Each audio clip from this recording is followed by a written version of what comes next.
사무엘상 3장 1절에서 10절까지 말씀입니다. 구약성경 사무엘상 3장 1절에서 10절까지 말씀을 한 절씩 돌아가며 교독하겠습니다. 1절을 제가 먼저 읽겠습니다. 아이 사무엘이 엘리 앞에서 여호와를 섬길 때에는 여호와의 말씀이 희귀하여 이상이 흔히 보이지 않았더라.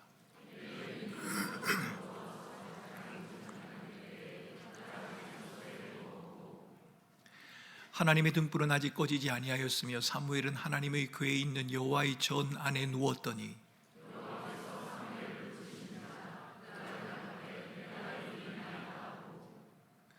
엘리에게로 달려가서 이르되 당신이 나를 부르셨기로 내가 여기 있나이다 하니 그가 이르되 나는 부르지 아니하였으니 다시 누우라 하는지라. 그가 가서 누웠더니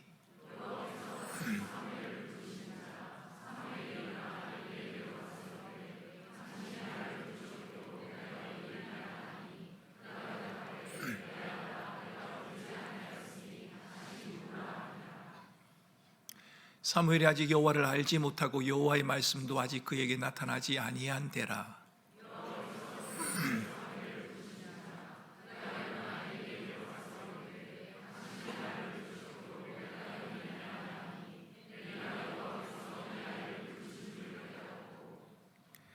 엘리가 사무엘에게 이르되 가서 누웠다가 그가 너를 부르시거든 내가 말하기를 여호와여 말씀하옵소서 주의 종이 듣겠나이다 하라 하니 이에 사무엘이 가서 자기 처소에 누우니라. 여호와께서 임하여 서서 전과 같이 사무엘아 사무엘아 부르시는지라. 사무엘이 이르되 말씀하옵소서 주의 종이 듣겠나이다 하니 아멘. 사무엘상 3장 1절에서 10절 말씀을 읽어보면 특별한 표현을 하나 발견하게 됩니다. 여호와의 말씀이 희귀하다라는 말입니다. 우리는 희귀하다는 말, 여러분 이 말을 드물어서 특이하거나 매우 귀한 것을 볼 때 사용하곤 합니다. 흔치 않아서 그 자체로 높은 가치를 가지고 있는 것, 긍정적인 의미를 전달할 때 희귀하다 이렇게 말을 합니다. 그러나 희귀하다는 말이 부정적인 의미로 사용될 때도 있습니다. 너무 적거나 부족할 때, 그것이 어떤 것의 부족함이나 결핍을 나타낼 때 부정적인 의미로 희귀하다 이렇게 말을 합니다. 때로는 불행이나 어려움을 의미하는 부정적인 뜻에서 희귀하다는 표현을 사용하기도 합니다. 만일 오늘 본문의 희귀하다라는 말을 긍정적인 의미로 해석을 한다면 여호와의 말씀이 특별하다, 여호와의 말씀이 높은 가치를 가진다 이렇게 해석을 해야 할 것 같고, 반대로 부정적인 의미라면 여호와의 말씀이 결핍되어 있다, 여호와의 말씀이 부족하다라는 말로 받아들여야 맞을 겁니다. 우리는 여호와의 말씀이 희귀하다는 말이 무엇을 의미하는지를 알아가기 위해서 본문의 문맥과 배경을 잠시 살펴볼 필요가 있습니다. 사무엘이 살던 시대에 자세히 들여다보면 겉으로는 종교적인 시스템이 잘 작동하는 것처럼 보입니다. 실로에는 하나님의 성막이 있었습니다. 엘리라는 제사장도 있었고요, 그 아들도 제사장이었습니다. 3절에는 하나님의 등불이 아직 꺼지지 아니하였다라는 표현이 등장하지요. 이것은 하나님의 임재를 상징하는 표현입니다. 하나님의 임재가 여전히 머물러 있다는 것이요. 그런데 왜 하나님의 말씀이 희귀합니까? 문제는 종교적인 형식은 있으되 그 실상이 사라져버렸기 때문입니다. 제사는 드려지고 있지만 그 제사를 통해서 하나님과의 참된 만남이 이루어지지를 않습니다. 종교적인 의식은 계속되고는 있지만 하나님의 뜻이 바르게 선포되거나 실천되고 있지 않다는 말입니다. 사무엘상 2장에 나오는 엘리 가문의 이야기를 보면 당시 이스라엘의 영적 상태가 어떠했는지를 충분히 짐작할 수 있습니다. 아, 여호와의 말씀이 희귀했다는 것이 이런 말이구나 알 수 있습니다. 사무엘상 2장 12절은 제사장 엘리의 두 아들 홈니 비느하스를 하나님을 알지 못하는 자들이라고 기록을 합니다. 여러분 제사장들입니다. 그런데 하나님을 알지 못한다, 여러분 이해가 되십니까? 이들은 제사장의 직분을 맡고서도 하나님께 드려지는 제물을 가로챘습니다. 그리고 자신들의 배를 채웠습니다. 성막에서 봉사하는 여인들과 동침을 하고 거룩한 곳을 더럽히기까지 한 사람, 엘리의 아들인 홈니와 비느하스입니다. 이들의 행위는 단순히 도덕적인 타락을 넘어서서 하나님의 거룩함을 모독하는 행위였고, 백성들로 하여금 하나님을 멸시하게 만드는 극악한 죄악이었습니다. 엘리의 태도도 문제가 있습니다. 엘리는 이 모든 상황을 알고 있었습니다. 하지만 그는 아들들에게 너희가 어찌하여 이런 일을 하느냐라고 말로만 꾸짖을 뿐 실제적인 조치를 하지 않습니다. 징계, 개혁의 흔적이 보이질 않는단 말입니다. 엘리의 실패를 두 글자로 줄여보라면 침묵과 방관, 이렇게 말할 수 있을 것 같습니다. 하나님께서 사무엘상 2장 29절에서 사무엘을 통해 엘리가 자녀들을 하나님보다 더 중히 여겼다, 엘리가 하나님보다 두 아들을 더 중히 여겼다는 사실, 여러분 이 사실을 지적하고 있는 것 매우 인상적입니다. 우리는 하나님보다 아들을 더 중히 여겼다고 하는 이 말을 오해하지 말아야 합니다. 하나님은 지금 아들과 하나님을 양손에 두고 어느 쪽을 더 사랑하고 있는지를 따지고 계신 게 아닙니다. 여러분 어떻게 아들과 하나님을 비교할 수 있습니까? 비교가 되지 않습니다. 본문은 자녀들보다 하나님께 사랑의 더 많은 부분을 드려야 한다는 것, 그것을 말하는 것도 아닙니다. 엘리가 사랑을 10을 가지고 있다면, 10을 가지고 있다면 그 중에 9는 하나님께 드려야 하고 아들들에게는 하나만 드려야 하는데 이게 바뀌었다. 하나님에게 하나를 드리고 아들들에게 지금 9을 쏟고 있으니 네가 하나님을 알지 못하는다, 이렇게 말하는 것이 아니라는 겁니다. 엘리는 하나님이 원하시는 방식대로 자녀를 사랑하거나 대하지 못했다는 사실을 지적하는 표현, 여러분 그것이 바로 오늘 본문 가운데 하나님보다 자녀들을 더 중히 여겼다라고 하는 말입니다. 여러분 신약 성경에도 그런 말이 나오지요. 가족보다 하나님을 더 사랑해야 한다, 더 미워하지 않으면 안 된다, 이런 말들이 나옵니다. 그러면 하나님과 가족을 놓고 가족을 사랑하는 그 비중보다 하나님을 사랑하는 비중이 더 커야 한다는 말입니까? 그렇지가 않습니다. 성경은 가족을 사랑하라고 말합니다. 돌보라고 말합니다. 그런데 어떻게 해요? 하나님을 사랑하는 방식으로 가족을 사랑하고 돌보라는 말입니다. 하나님이 우리에게 주신 사랑을 기억하면서 가족을 돌보고 사랑하라는 말입니다. 엘리도 마찬가지입니다. 엘리는 하나님이 주신 사랑을 힘입어 자녀들을 사랑해야 했습니다. 하나님의 사랑을 힘입어 하나님이 나를 사랑하신다는 그 사실을 기억하고 자신들의 자녀를 대해야 했다는 말입니다. 여러분 우리는 이 말을 이해할 수 있습니다. 우리도 우리 자녀를 내 방식대로 내 마음대로 사랑하고 대할 때가 있지 않습니까? 자녀를 자신의 욕망과 기대의 대상으로 삼을 때도 있고 때로는 왜곡된 사랑과 양육 방식으로 자녀를 기를 때가 있습니다. 그래서 그것이 잘못된 신앙의 모습으로 드러나는 경우도 있습니다. 여러분 몇 년 전인가요?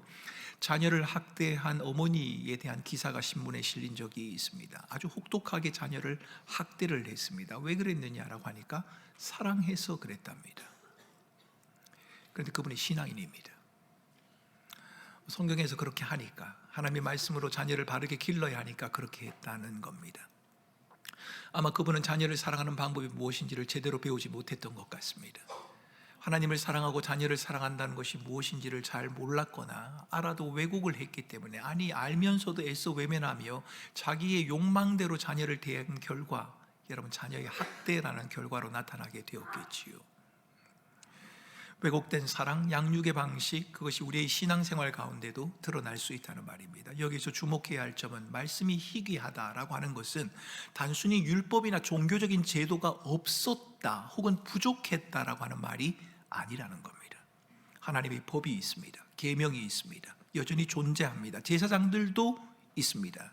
그런데 말씀이 희귀합니다. 그들에게 결핍된 것은 단순히 하나님의 말씀이 아니라 그 말씀 속에 하나님을 만나는 신앙적 경험이었다, 이렇게 말하는 게 맞을 겁니다. 제가 경험이라고 이렇게 말씀드리는 것은 신비한 체험만을 두고 말하는 것은 아닙니다. 하나님의 말씀에 자신을 비추어 보는 자신을 비추어 보는 돌봄, 하나님의 말씀을 듣고자 하는 열정, 그 말씀을 따라 살고 싶은 애씀, 저는 이 모든 것을 통틀어 경험이라고 그렇게 말씀을 드리는 겁니다. 여호와의 말씀이 희귀하다는 것은 하나님의 침묵이자 백성의 죄악에 대한 심판의 징조였습니다. 이것은 하나님께서 말씀하시지 않는 게 아니라 하나님께서는 말씀하시는데 하나님의 백성이 하나님을 떠나고 불순종할 때 나타나는 영적인 현상입니다. 말씀의 희귀함은 사무엘 시대만의 이야기는 아닐 겁니다. 중세 시대도 그러지 않았습니까? 교회는 성경보다 사람의 권위를 더 높였습니다. 말씀을 라틴어로 미사 속에 갇혀버렸고 성도들은 하나님의 말씀을 직접 대할 수가 없었던 때가 있습니다. 저는 이 같은 말씀의 희귀함이 오늘날에도 얼마든지 나타날 수 있다고 생각합니다. 현대 교회의 상황을 한번 생각해 보시겠습니까? 우리는 그 어느 시대보다도 많은 말씀을 대하고 있습니다. 원하면 대한민국, 아니 세계에 존재하는 모든 유명한 목사님의 설교를 여러분 우리는 언제라도 들을 수가 있지 않습니까? 그런데 왜 교회의 능력은 점점 약해지는 것입니까? 왜 성도들의 삶의 모습은 세상과 별반 다르지 않는 걸까요? 문제는 우리가 말씀을 소비하되 소화하지 못하기 때문이다. 여러분, 이렇게 지적한 어느 목사님의 지적은 매우 인상적입니다. 말씀을 소비는 하지만 소화하지는 않는다는 겁니다. 많은 설교를 듣고 많은 책을 읽지만 그것이 우리 삶의 실제로 이어지지 못하는, 우리 삶의 실제적인 변화로 이어지지 못하는 현상, 말씀을 정보로는 아는데 삶의 원리로는 적용하지 못하는 것, 그것이 바로 문제라는 겁니다. 이것은 말씀을 지키지 못하는 능력의 문제가 아닙니다. 내가 능력이 부족해서 말씀을 못 지킨다, 여러분, 이것과는 좀 다릅니다. 제가 말씀드리려고 하는 것은 말씀에 대한 태도를 말하는 겁니다. 말씀을 따라서 말씀의 주인공 되신 하나님을 의지하며 살아가려는 마음이 부족한 상태, 저는 이 사실을 지금 지적하고 싶은 것입니다. 여러분, 신약 성경에 예수님을 찾아왔던 부자 청년을 기억하십니까? 율법을 성실하게 지키던 청년이었습니다. 그 청년은 영생에 관심이 있어서 예수님에게 왔습니다. 예수님, 영생을 얻으려면 어떻게 해야 합니까? 라고 질문을 했을 때 주님께서는 이렇게 말씀하십니다. 내가 부자지 않느냐? 내가 가진 것을 팔아서 가난한 자들에게 주고 나를 따르라. 그러자 그 청년은 근심하고 돌아갔다, 이렇게 기록합니다. 저는 그 청년의 관심이 영생이 아니었다고 생각합니다. 어쩌면 그 청년은 자신의 종교적인 열심과 열정을 자랑하고 싶어서 예수님에게 갔을지도 모릅니다. 아니, 어쩌면 영생을 오해했는지도 모르겠습니다. 자신의 종교적인 열심과 열정을 통해 영생을 얻을 수 있다고 확신해 왔는지도 모르겠다는 겁니다. 여러분, 선택적 청취, 이것 또한 우리에게 문제를 가져옵니다. 우리의 관심이 하나님의 말씀을 듣는 그 동기와 자세가 어디 있느냐, 여러분, 이 부분도 우리가 꼭 짚고 넘어가야 하지만 선택적으로 청취하는 것도 하나님의 말씀을 희귀하게 만드는 대표적인 이유가 된다는 겁니다. 선택적 청취, 이런 겁니다. 듣고 싶은 말씀만 듣습니다. 편안한 메시지만 받아들입니다. 회개를 요구하는 말씀, 희생을 요구하는 말씀, 내 마음을 거스리는 말씀은 별로 듣고 싶지 않습니다. 내 삶을 바꿔야 하고 나의 어떤 부분을 돌이켜야 하는, 도전을 되는 그 말씀은 별로 받아들이고 싶지 않습니다. 이것이야말로 현대판 말씀의 희귀함이라고 말할 수 있는 겁니다. 사랑하는 성도 여러분, 이 자리에 앉아 계신 여러분들이 예배를 드리는 이유가 무엇입니까? 왜 성경을 읽으십니까? 왜 기도를 하십니까? 아니, 왜 예수를 믿으십니까? 우리는 그 마음의 자세와 동기를 자세히 살펴보아야 합니다. 영생에 대한 관심 없이 예수님을 찾아왔던 부자 청년처럼 어쩌면 우리의 마음은 예수가 아니라, 복음이 아니라 다른 곳에 있을 수도 있지 않겠느냐 말입니다. 그 상태에서 하나님의 말씀을 듣고 지키며 따르는 모든 것은 말씀의 풍부함이 아니라 말씀의 희귀함이다. 성경은 그렇게 말하고 있는 것이고, 내가 듣고 싶은 것만 골라서 듣고 내게 도전이 되고 부담이 되고 힘이 되는 말씀은 애써 외면하는 것, 그것 또한도 말씀의 희귀함의 한 증상이다. 여러분, 저는 이 사실을 여러분들에게 말씀드립니다.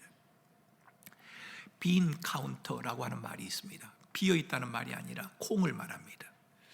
경영이나 재무 회계에서 수치를 헤아리는 데만 관심을 가지고 그 조직이 가지고 있는 목표나 방향, 또 이루어야 하는 본질적인 사명에 대해서는 별로 관심이 없는 사람을 말할 때 빈 카운터라고 그렇게 부른답니다. 그냥 숫자만 계산하면 자기 할 일을 다 했다고 생각하는 사람입니다.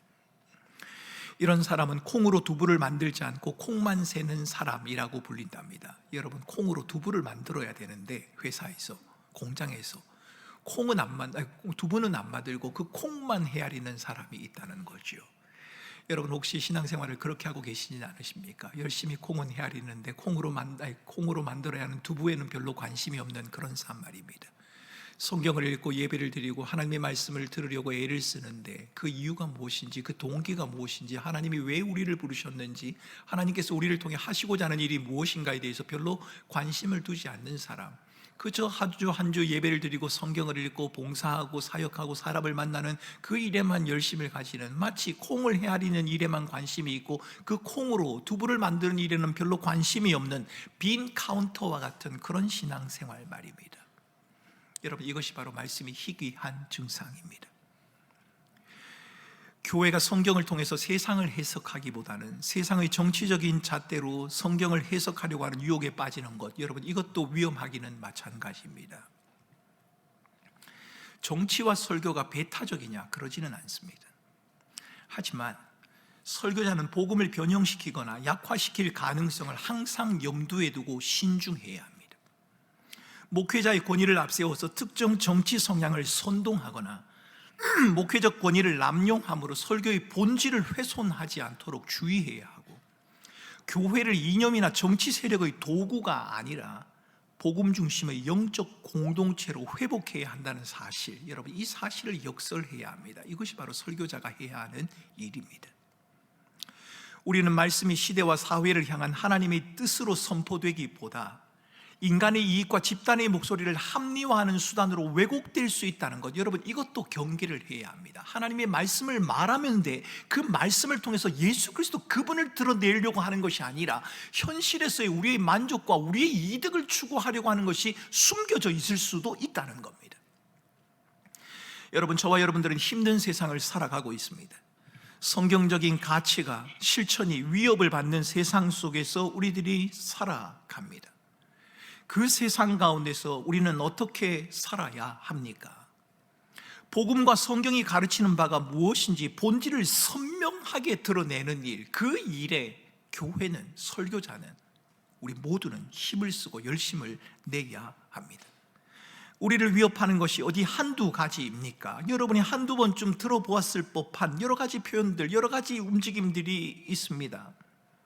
여러분, 빈부격차는 어떻습니까? 낙태에 대한 이야기는 어떻습니까? 신냉전 시대라고 불리는 전쟁의 위기는 어떻습니까? 동성애는 어떠하고 차별금지법은 어떻습니까?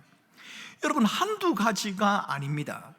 여러 가지 삶의 요소들이 우리를 위협하고 교회를 위협하는 것이 분명합니다. 이 속에서 성경은, 설교자는, 교회는 성경이 말하는 사랑이 무엇인지를 명확하게 말을 해야 하고, 성경이 말하는 결혼이 무엇인지, 왜 하나님이 남자와 여자를 지으셨는지, 차별이 무엇을 의미하는지, 차별이 성행한 세상 가운데서 교회와 성도들은 어떠한 삶을 살아가야 하는지를 분명하게 말을 해야 합니다.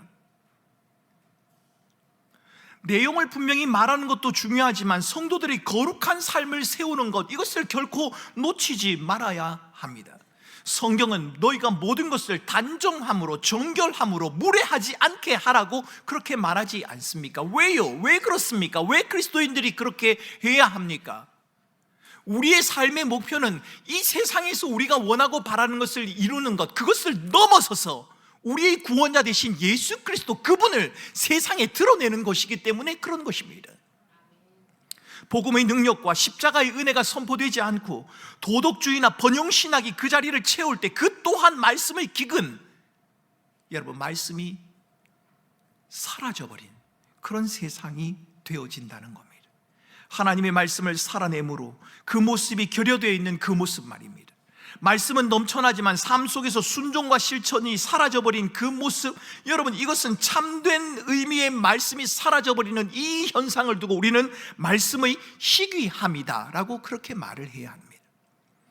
사람들이 말씀을 객관적인 진리로 받지 않고 자기 욕망을 투영하는 도구로 사용할 때 말씀은 사실상 사라져버린 겁니다. 말씀이 들리고 있다고 하더라도 여러분, 말씀이 희귀하다, 우리는 그렇게 말을 해야 합니다.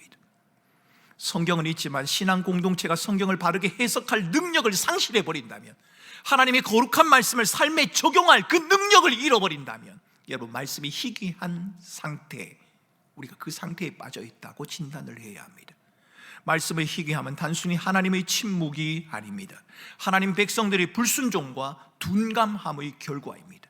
하나님이 말씀하고 계시지만 사람들이 그것을 하나님의 음성으로 인식하지 못하는 겁니다. 자기 중심적인 본성을 지닌 인간에게 모든 시대가 하나님의 말씀이 희귀한 시대다, 여러분, 이렇게 말하는 것은 과장이 아닙니다.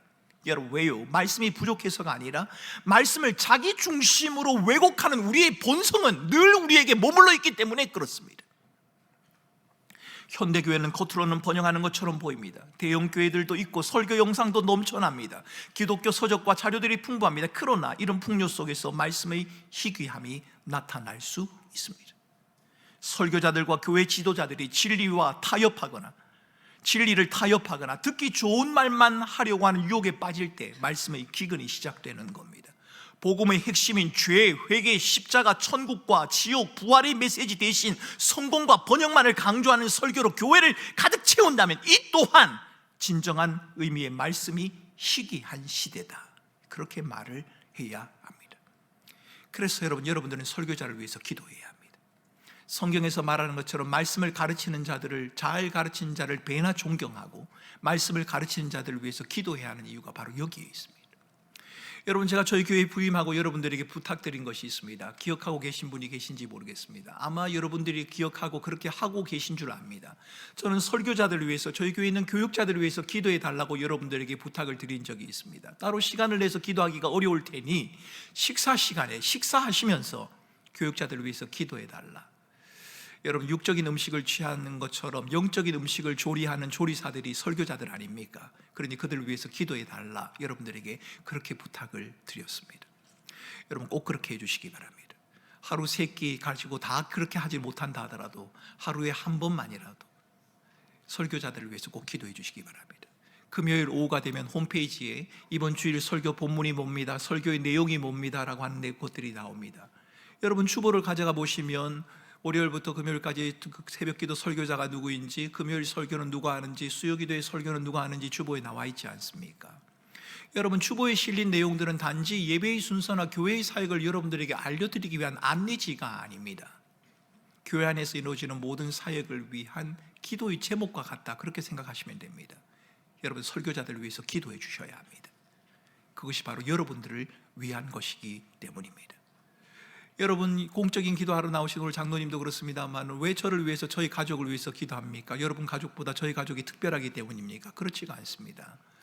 여러분, 제가 하나님의 말씀을 풀어 여러분들에게 가르쳐야 하기 때문입니다. 여러분, 가정에 별로 안 좋은 일이 있으면 여러분 그 영향이 어디에 갈까요? 여러분에게 가겠죠. 제가 기분이 별로 안 좋은 상태에서 설교를 한다고 한번 생각을 해보십시오. 별로 안 좋단 말입니다. 별로 좋지 않은 마음으로 음식을 조리하는 어머니에게 좋은 음식이 나오겠습니까? 그렇지가 않을 겁니다. 그래서 여러분, 기도해 주셔야 하는 겁니다. 누구를 위해서? 여러분 자신을 위해서 기도해 주셔야 합니다. 말씀이 희귀한 시대, 여러분, 그 시대는 어쩌면 말씀을 전해야 하는 지도자들, 설교자의 책임에서부터 비롯된다고 해도 과장은 아닐 겁니다. 그러나 그렇다고 해서 말씀이 희귀한 것이 꼭 설교자와 지도자들만의 탓이다, 그렇게 말할 수는 없습니다. 말씀의 희귀함은 모든 설교자뿐 아니라 말씀을 듣는 청중들의 태도에서도 드러날 수 있습니다.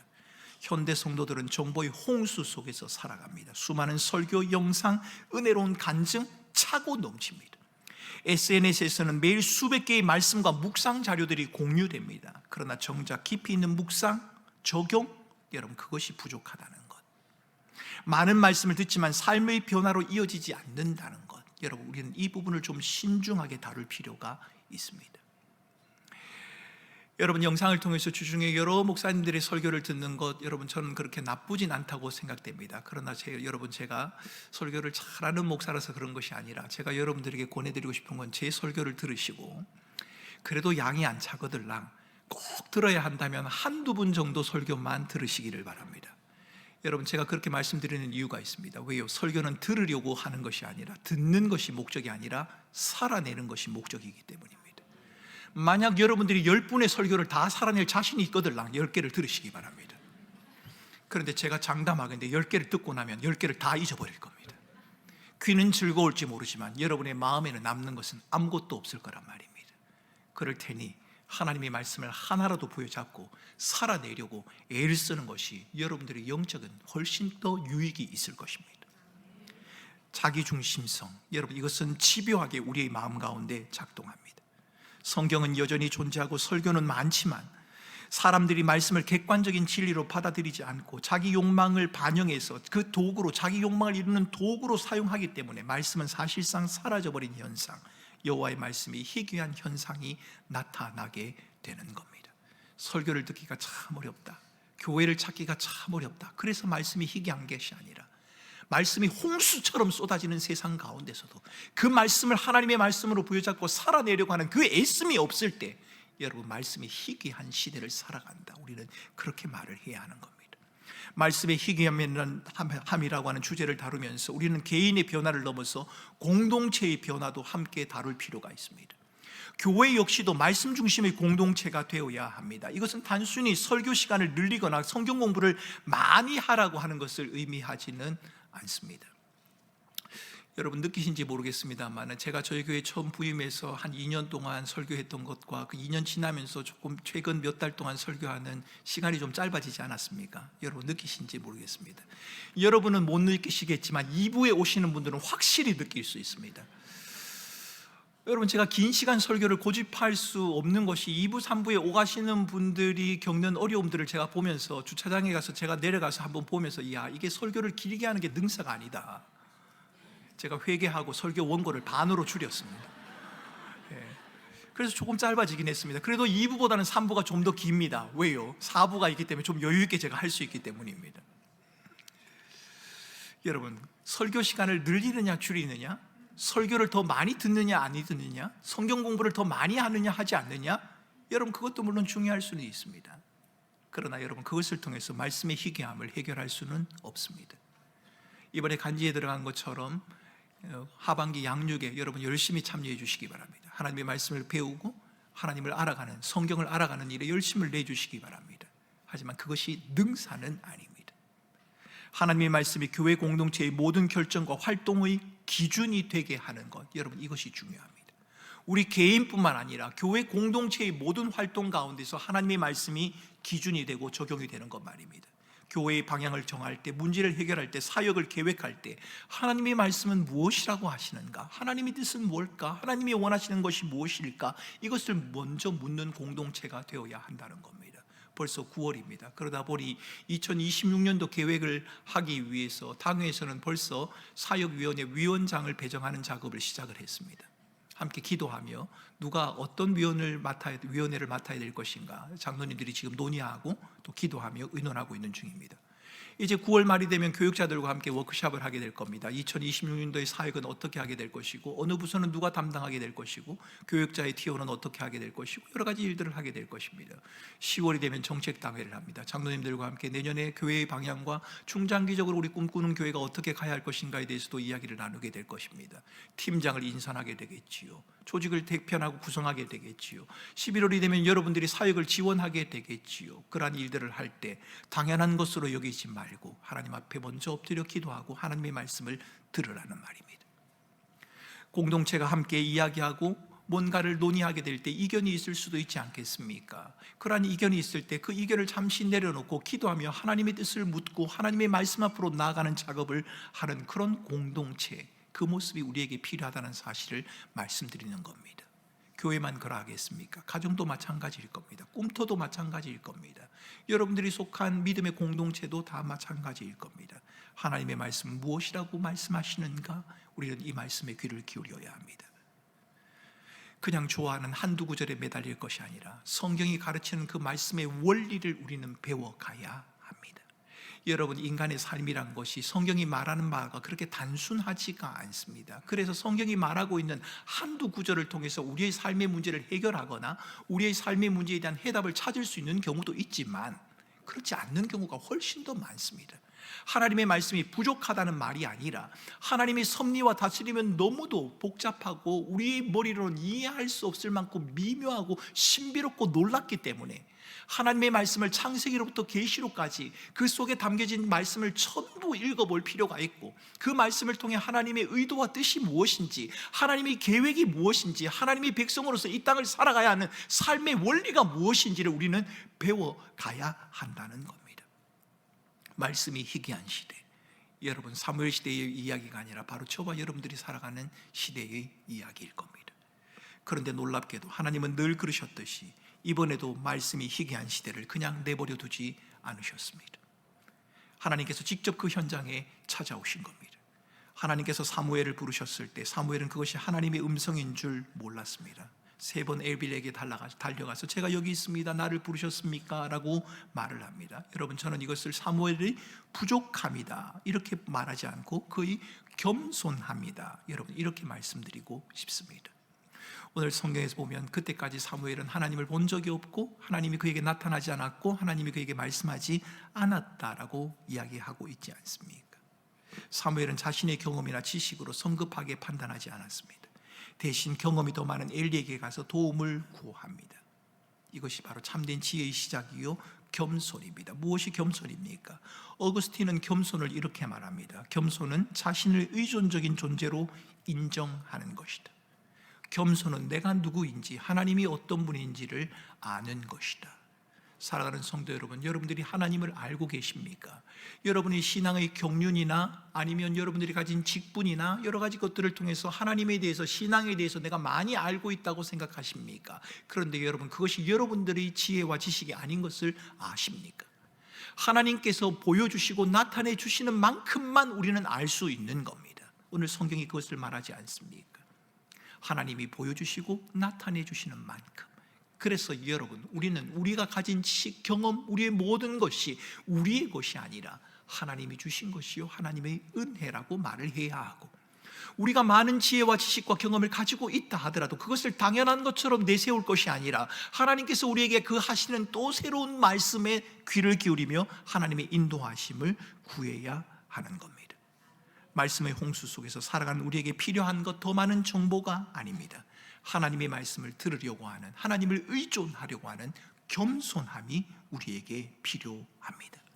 여호와여 말씀하옵소서, 주의 종이 듣겠나이다. 여러분, 우리가 할 수 있는 것 아무것도 없습니다. 여러분, 작년에 내가 이 일을 해왔기 때문에 올해는 내가 이 일을 잘할 수 있을 것이다. 여러분, 아닙니다. 하나님에게 물어야 합니다.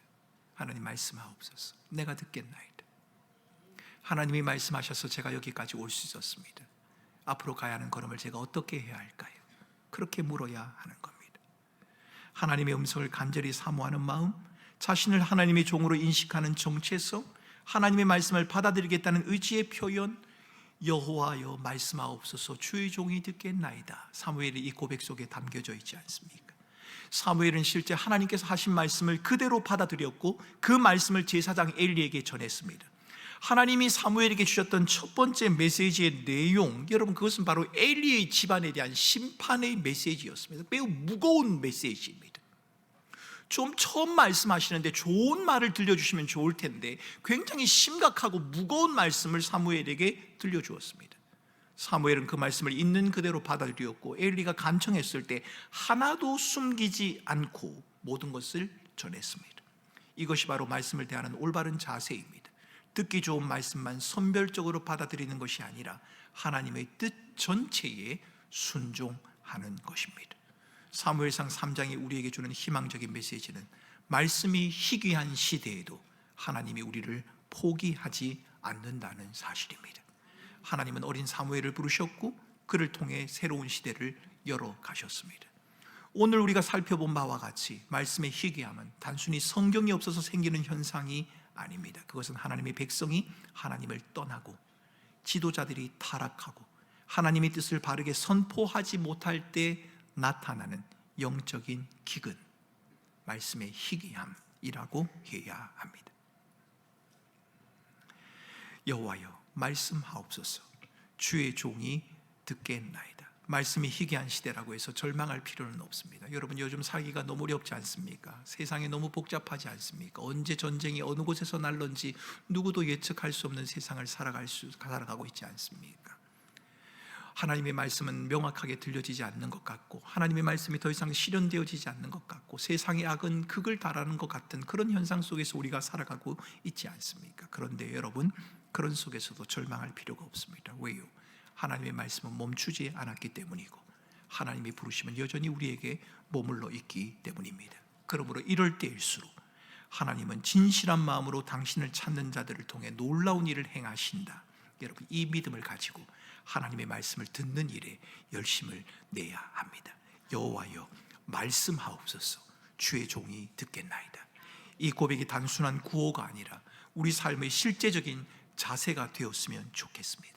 듣기 좋은 말씀만이 아니라 듣기 어려운 말씀도, 우리의 생각과 일치하는 말씀만이 아니라 우리에게 도전하는 그 말씀도 겸손하게 받아들일 수 있으면 좋겠고, 우리 삶의 현실과 좀 동떨어진 전혀 해결책이 될 수 없는 어떤 말씀이 우리에게 들려질 때에도 그 말씀 속에 생명이 있음을, 이해할 수 없지만 하나님의 신실하심이 그곳에 머물러 있다는 사실을 깨닫고 그 말씀을 듣고 순종하는 자리로 나아갈 수 있으면 좋겠단 말입니다. 그래서 이 시대의 영적 갈급함이 하나님의 생수로 채워지고 말씀의 희귀함이 말씀의 풍성함으로 바뀌어서 하나님의 음성이 저와 여러분에게, 우리 모든 공동체에 살아 역사하는 놀라운 회복을 경험할 수 있으면 좋겠습니다. 하나님의 말씀은 살아있고 좌우에 날선 검이 있어 우리의 골수와 관절과 혼과 영을 잘라 쪼개는 하나님의 능력의 말씀인 것을 여러분 믿음으로 고백하시기 바랍니다. 그래서 이번 한 주간 동안도 하나님의 임재가 우리 가운데 충만하여서 우리로 하여금 말씀 속에서 하나님을 만나게 하시고 그 말씀을 살아내서 이 시대를 향한 하나님의 뜻을 온전히 이루는 그러한 자리에 저와 여러분들이 서 있을 수 있기를, 그러한 한 주간이 될 수 있기를 주님의 이름으로 축원합니다.